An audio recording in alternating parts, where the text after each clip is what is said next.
Hello everyone, నేను ఈ వీడియోలో మామిడికాయ కొబ్బరి పచ్చడి చూపించబోతున్నానండి. దీనికి కావాల్సిన పదార్థాలు: ఒక పచ్చి మామిడికాయ, 12 పచ్చిమిర్చి, ఒక కొబ్బరి చిప్ప, 2 టేబుల్ స్పూన్ల సాయిపప్పు, 2 టేబుల్ స్పూన్ల పచ్చిశనగపప్పు, 10 వెల్లుల్లి రేఖలు, 2 టేబుల్ స్పూన్ల జీలకర్ర, రుచికి సరిపడా సాల్ట్, తాలింపు దినుసులు తీసుకుంటున్నానండి. మామిడికాయని చెక్కు తీసుకుంటున్నాను.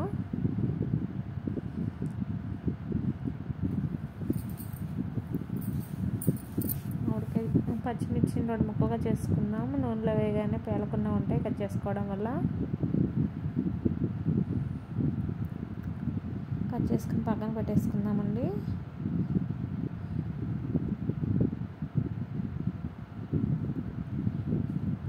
కారం ఎక్కువ తినే వాళ్ళతో కొంచెం పచ్చిమిర్చి ఎక్కువ తీసుకోండి.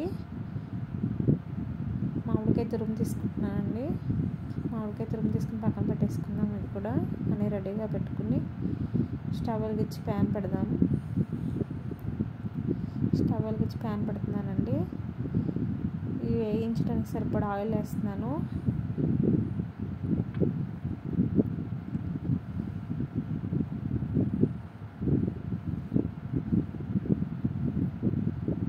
రెండు టేబుల్ స్పూన్లు పచ్చిశనగపప్పు, 2 టేబుల్ స్పూన్ల సాయిపప్పు తీసుకున్నానండి.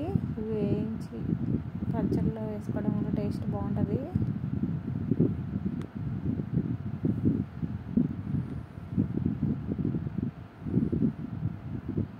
ఇవి బాగా వేగిన తర్వాత పచ్చిమిర్చి వేసుకుందాం.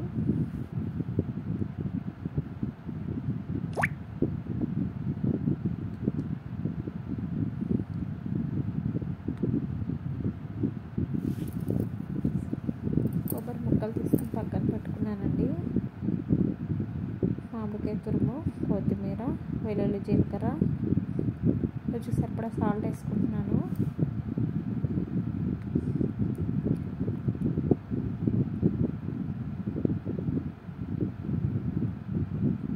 వెల్లుల్లి రేఖలు 10 తీసుకున్నానండి. 2 టేబుల్ స్పూన్ల జీలకర్ర,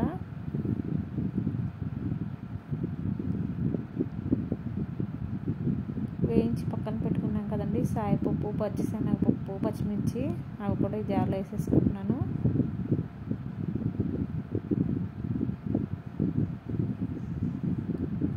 మామిడికాయ తురుము రెడీ చేసుకున్నాం కదండి. మామిడికాయ తురుము తీసి కొంచెం కొత్తిమీర, మామిడికాయ తురుము వేసుకుంటున్నాను.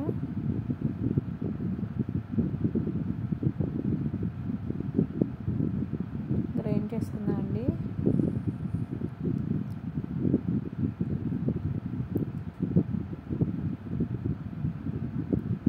పచ్చడి రెడీ అయిపోయిందండి. కొంచెం కారం ఎక్కువ పడితే పచ్చిమిర్చి, మామిడికాయ పులుపు కదా, గిన్నెలో తీసేసుకుంటున్నాను. పచ్చడి తాలింపు ఎండుమిర్చి, కరివేపాకు, ఆవాలు, సాయిపప్పు వేసి తాలింపు పెట్టేసుకుంటున్నానండి. వేడి వేడి అన్నంలో ఈ పచ్చడి వేసుకొని తింటే చాలా బాగుంటుందండి. నా వీడియోస్ నచ్చితే లైక్ చేయండి, సబ్స్క్రైబ్ చేయండి.